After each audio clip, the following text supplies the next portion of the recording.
சேலம் மாவட்டம் ஏற்காட்டில் 47வது கோடை விழா மற்றும் மலர் கண்காட்சி கோலாகலமாக தொடங்கியது.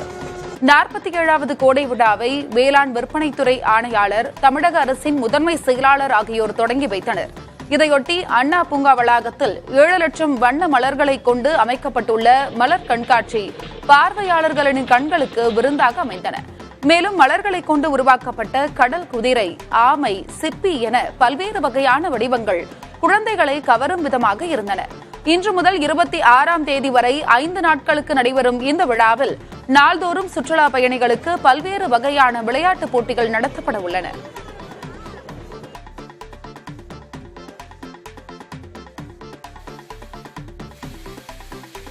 தேனியில் உள்ள மேகமலை அருவியில் 3 நாட்களுக்கு பின் சுற்றுலா பயணிகள் குளிக்க அனுமதி அளிக்கப்பட்டுள்ளது. தொடர் கனமழை எச்சரிக்கை காரணமாக கடந்த 18ஆம் தேதி முதல் சுற்றுலா பயணிகள் குளிக்க தடை விதிக்கப்பட்டிருந்தது. ஆனால் தற்போது அருவிக்கு நீர்வரத்து குறைந்துள்ளதால் குளிக்க வனத்துறையினர் அனுமதி அளித்துள்ளனர். இதையடுத்து பல்வேறு பகுதிகளைச் சேர்ந்த சுற்றுலா பயணிகள் அருவியில் குளித்து மகிழ்கின்றனர்.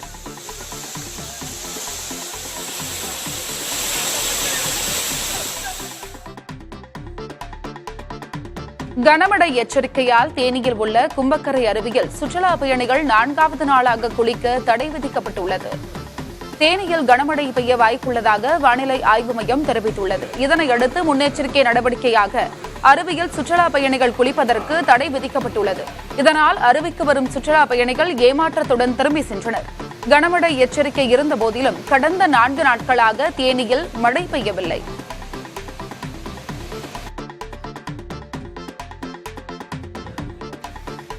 கோவை மாவட்டத்தில் 24 மணி நேரத்தில் 72 சென்டிமீட்டர் மழை பதிவாகியுள்ளது. மேற்கு தொடர்ச்சி மலையை ஒட்டிய மாவட்டங்களுக்கு கனமழை எச்சரிக்கை விடுக்கப்பட்டிருந்த நிலையில் கோவை மாநகர் மற்றும் புறநகர் பகுதிகளில் விட்டுவிட்டு மழை பெய்து வருகிறது. இதனால் ஆங்காங்கே தண்ணீர் தேங்கியது. ஆனைமலை, பொள்ளாச்சி, சூலூர், வால்பாறை உள்ளிட்ட 12 தாலுகாவையும் சேர்த்து 72 சென்டிமீட்டர் மழை பதிவாகி இருப்பதாக மாவட்ட நிர்வாகம் தெரிவித்துள்ளது. அதிகபட்சமாக ஆழியாறில் 15 சென்டிமீட்டர் மழை பதிவாகியுள்ளது. கோவையில் நடைபெற்ற கோயில் திருவிழாவில் முன்னாள் அமைச்சரும் அதிமுக தலைமை நிலைய செயலாளருமான SP வேலுமணி கலந்து கொண்டு உற்சாகமாக நடனமாடினார். சுகுணாபுரம் மைல்கல் பகுதியில் பழமை வாய்ந்த சக்தி மாரியம்மன் கோயில் திருவிழா வெகு விமர்சையாக நடைபெற்றது. அதில் முக்கிய நிகழ்வாக சக்தி கரக ஊர்வலம் மற்றும் தேர் பவனி நடைபெற்றது. இதில் கலந்து கொண்ட SP வேலுமணி ஜமாபீசைக்கு ஏற்ப பக்தர்களுடன் உற்சாகமாக நடனமாடி ஊர்வலமாக சென்றார்.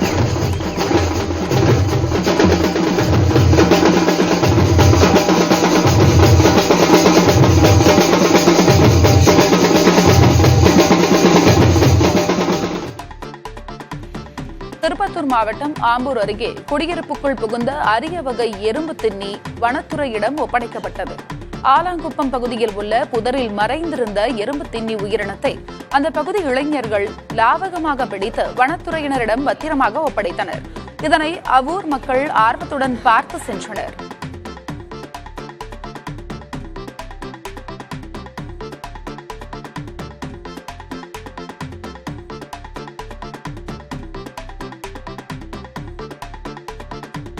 நெல்லை மாவட்டம் சிவந்திபுரம் பகுதியில் பொதுமக்களை அச்சுறுத்தி வந்த மேலும் 3 குரங்குகளை மயக்க ஊசி செலுத்தி வனத்துறையினர் பிடித்துள்ளனர். கடந்த சில நாட்களாக சிவந்திபுரம் பகுதியில் சுற்றித் திரிந்த மந்தி குரங்குகள் அங்கிருந்த வன காவலர் உட்பட 7 பேரை கடித்துள்ளது. இதையடுத்து குரங்குகளை பிடிப்பதற்கு தனி குழு அமைக்கப்பட்ட நிலையில் ஏற்கனவே 5 குரங்குகளை மயக்க ஊசி செலுத்தி பிடித்தனர். இந்நிலையில் வனத்துறை மற்றும் கால்நடைத்துறை மருத்துவர்கள் இணைந்து மேலும் 3 குரங்குகளை பிடித்துள்ளனர். தற்போது பிடிபட்ட குரங்குகள் தான் மனிதர்களை தாக்கியதாக வனத்துறையினர் தெரிவித்துள்ளனர்.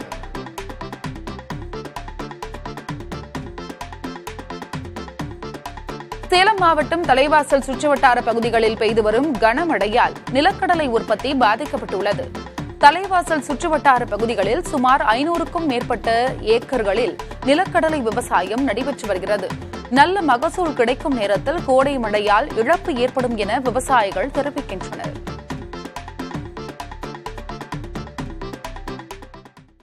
வெயில் அதிகமாக இருந்ததுனால ஒரு ஏக்கருக்கு 5 மூட்டை கூட வராதாட்டுங்க. இதில் இழப்பீடு நிறைய அரசு கொஞ்சம் பார்த்து கொஞ்சம் உதவித்தொகை பண்ணணும். இதில் வந்து விவசாயிங்களுக்கு வந்து இப்படியே போச்சுன்னா எதுவுமே பண்ண முடியாது. தமிழக வனத்துறை வெளியிட்ட புதிய யானைகள் வழித்தட திட்டம் வரைவு அறிக்கையை திரும்ப பெற வலியுறுத்தி நீலகிரி மாவட்டம் கூடலூரில் 10வது நாளாக கருப்பு கொடி ஏற்றி கிராம மக்கள் எதிர்ப்பு தெரிவித்து வருகின்றனர். கடந்த ஏப்ரல் 29ஆம் தேதி யானைகள் வழித்தட திட்ட வரைவு அறிக்கையை தமிழ்நாடு வனத்துறை வெளியிட்டது. இதில் நீலகிரி மாவட்டத்தில் 3 யானைகள் வழித்தடங்கள் இடம்பெற்றுள்ளன. இந்நிலையில் இந்த யானைகள் வழித்தடங்கள் மக்கள் வழித்தடங்களை உள்ளடக்கி வெளியிட்டிருப்பதாகவும் குற்றச்சாட்டு எழுந்துள்ளது.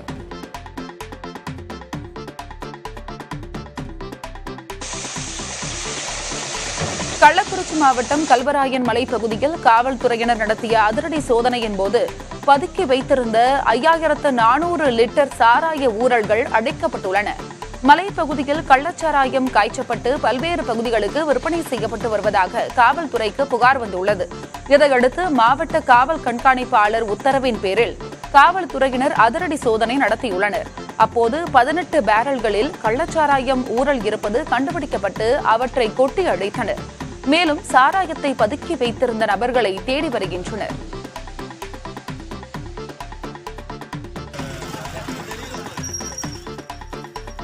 நாமக்கல் மாவட்டம் ராசிபுரம் அருகே ஆடுகளை திருடி கறிக்கடையில் விற்க முயன்ற இளைஞர்களை மடக்கி பிடித்து கிராம மக்கள் காவல்துறையில் ஒப்படைத்தனர். வையப்பமலை பகுதியைச் சேர்ந்த ஒரு சிறுவன் மற்றும் இளைஞர் கௌதம் ஆகியோர் தங்களது சொந்த ஊரில் ஆடுகளை திருடிக் கொண்டு ராசிபுரத்தை நோக்கி சென்றதாக கூறப்படுகிறது. இந்நிலையில் பாலப்பாளையம் அருகே கறிக்கடையில் ஆடுகளை விற்க முயன்றபோது சந்தேகமடைந்த கறிக்கடை உரிமையாளர் இளைஞர்களிடம் விசாரித்துள்ளார். அப்போது இளைஞர்கள் முன்னுக்கு பின் முரணாக பதிலளித்துவிட்டு தப்பி செல்ல முயன்றுள்ளனர். இதனையடுத்து இளைஞர்களை ஊர் மக்கள் மடக்கி பிடித்து காவல்துறையில் ஒப்படைத்தனர்.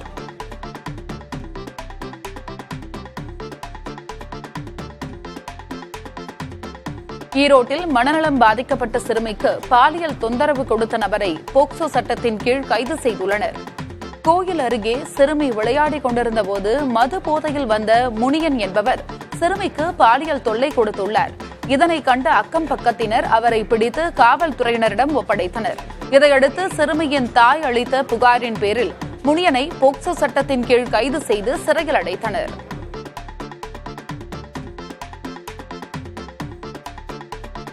சென்னை பல்லாவரத்தில் அனுமதியின்றி செயல்பட்ட பொருட்காட்சிக்கு வட்டாட்சியர் சீல் வைத்தார்.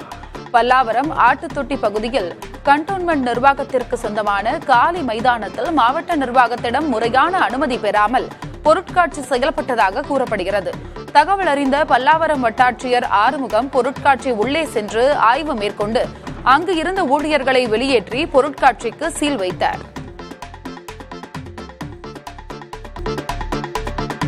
பொள்ளாச்சி அருகே உள்ள பாலாற்றங்கரை ஆஞ்சநேயர் கோயிலை வெள்ளம் சூழ்ந்ததால் பக்தர்கள் செல்ல தடை விதிக்கப்பட்டுள்ளது. மேற்கு தொடர்ச்சி மலைப்பகுதிகளில் பொழியும் கனமழையால் கவியருவி உள்பட பல நீர்நிலைகளில் வெள்ளப்பெருக்கு ஏற்பட்டது. இந்த சூழ்நிலையில் பாலாறு, உப்பாறு உள்ளிட்டவற்றில் இருந்து பெருக்கெடுக்கும் நீரால் மையப்பகுதியில் அமைந்துள்ள ஆஞ்சநேயர் கோயிலை சுற்றி வெள்ள நீர் சூழ்ந்தது. இதனால் பொதுமக்கள் வழிபாடு செய்ய கோயில் நிர்வாகம் தடை விதித்துள்ளது.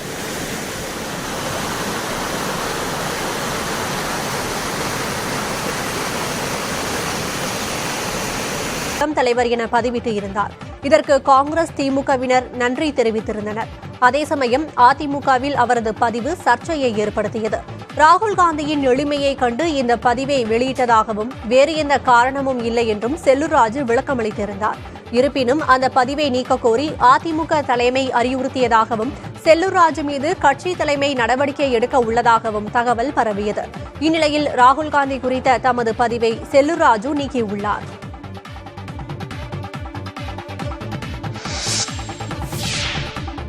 தமிழர்கள் குறித்து அவதூறாக பேசியது தொடர்பாக பிரதமர் மோடியும் மத்திய அமைச்சர் அமித்ஷாவும் ஒரு வாரத்தில் மன்னிப்பு கேட்காவிட்டால் பாஜக அலுவலகம் முற்றுகையிடப்படும் என காங்கிரஸ் மாநில தலைவர் செல்வ பெருந்தகை எச்சரித்துள்ளார். இது தொடர்பாக சென்னையில் செய்தியாளர்களை சந்தித்து பேசிய அவர், வெறுப்பு அரசியல் குறித்து எந்த நடவடிக்கையும் எடுக்காமல் தேர்தல் ஆணையம் கும்பகர்ணனை போல் தூங்கிக் கொண்டிருப்பதாகவும் விமர்சித்துள்ளார்.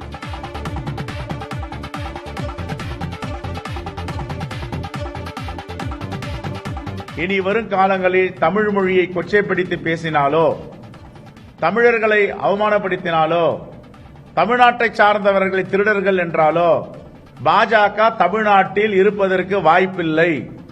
தமிழர்கள்லாம் சேர்ந்து முற்றுகை போராட்டம் செய்து இந்த கட்சியை தமிழ்நாட்டிலிருந்து அகற்றுவதற்கு புறப்படுவார்கள். எவ்வளவு தைரியம், துணிச்சல்! தொடர்ந்து தமிழர்களையும் தமிழ்நாட்டு மக்களையும் பாஜக இழிவுபடுத்தி வருகிறது. இப்படிப்பட்ட ஒரு அநாகரிகமான அரசியலை பாஜக தொடர்ந்து செய்து வருகிறது. தேர்தல் ஆணையம் கும்பகர்ணன் போல் தூங்கிக் கொண்டிருக்கிறது.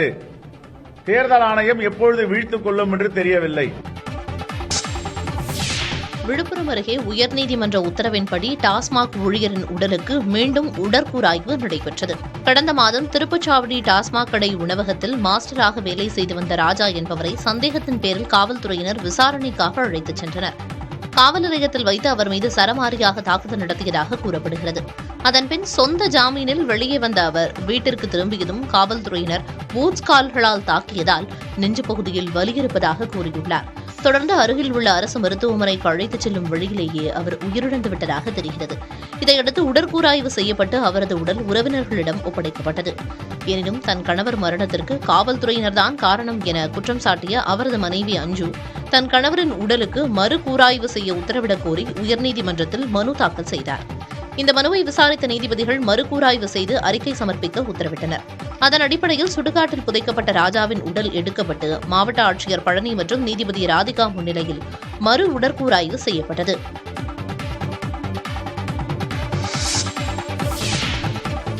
பம்ப்செட்களின் விலையை உயர்த்த உள்ளதாக உற்பத்தியாளர்கள் கூறுகின்றனர்.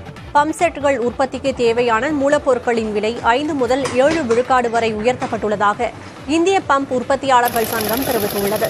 வேளாண்மை, தொழில்துறை, கெமிக்கல், கழிவுநீர் அகற்றுதல் உள்ளிட்ட துறைகளில் பம்ப்செட்டுகள் பயன்பாடு அதிகரித்துள்ளதாக இந்திய பம்ப் உற்பத்தியாளர்கள் அசோசியேஷனின் தலைவர் கார்த்திக் தெரிவித்துள்ளார். எனவே இத்துறை 2023-24 நிதியாண்டில் 10 விழுக்காடு வளர்ச்சி கண்டிருப்பதாக கூறியுள்ளார். இந்நிலையில் சென்ற பிப்ரவரி மாதம் முதல் மூலப்பொருட்கள் விலை அதிகரித்து உள்ளதாகவும், குறிப்பாக தேனிரும்பு, காப்பர் உள்ளிட்ட பொருட்களின் விலை அதிகரித்து உள்ளதால் வைண்டிங் வயர் விலை சுமார் 20 விழுக்காடு உயர்ந்துள்ளதாகவும் பம்ப் உற்பத்தியாளர்கள் அசோசியேஷனின் தலைவர் கார்த்திக் தெரிவித்துள்ளார். வழக்கமாக பருவமழை காலங்களில் பம்ப்செட்டுகள் விலை குறையும் என்றும், ஆனால் இந்த முறை விலை அதிகரித்து உள்ளதால் விற்பனை குறைந்து உள்ளதாகவும் அவர் தெரிவித்துள்ளார்.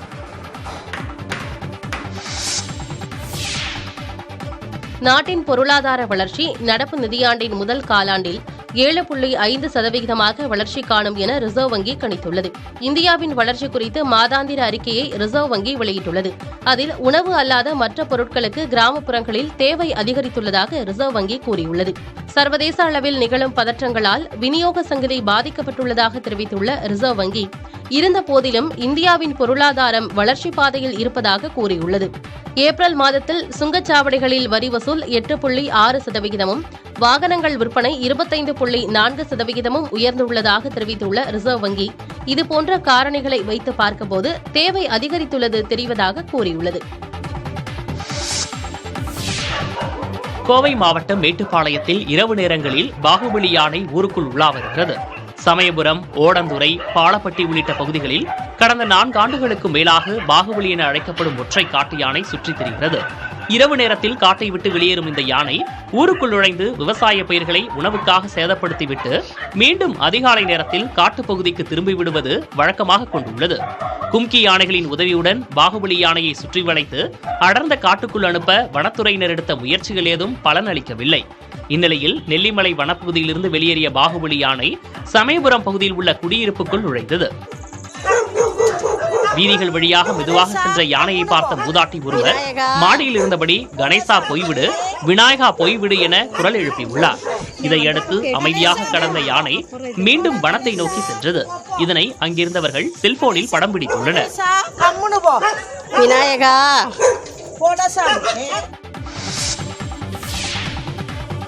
சேலம் மாவட்டம் ஆத்தூர் அருகே உள்ள ஆனைவாரி நீர்வீழ்ச்சி, ஏரி மற்றும் பூங்காவிற்கு சுற்றுலா பயணிகள் செல்ல தடை விதிக்கப்பட்டுள்ளது. ஆத்தூர் சுற்றுவட்டார பகுதிகளில் கடந்த சில நாட்களாக பெய்த கனமழை காரணமாக ஆனைவாரி நீர்வீழ்ச்சிக்கு நீர்வரத்து அதிகரித்து காணப்படுகிறது.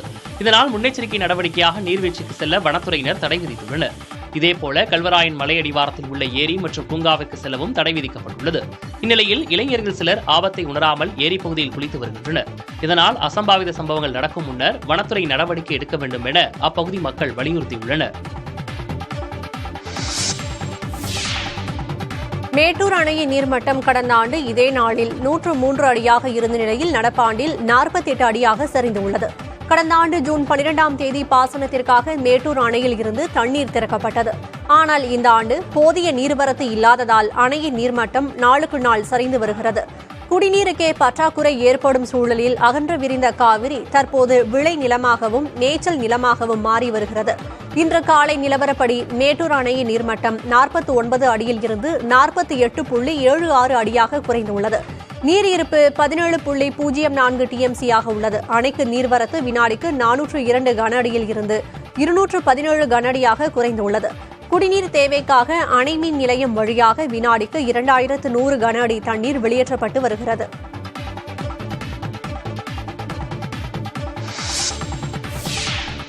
மத்திய பிரதேசத்தில் சத்தார்பூர் மாவட்டத்தில் நிலவும் தண்ணீர் பிரச்சனையால் அந்த கிராம மக்கள் மிகவும் அவதிப்பட்டு வருகின்றனர். தினசரி வீட்டிற்கு தண்ணீர் கொண்டு வந்து சேர்ப்பதே பெரும் போராட்டமாக இருப்பதாக இக்கிராம மக்கள் கூறுகின்றனர். தங்கள் கிராமத்திற்கு அருகே உள்ள வனத்திற்குள் கிடைக்கும் அசுத்தமான நீரே ஒரே குடிநீர் ஆதாரம் என்கின்றனர் அவர்கள்.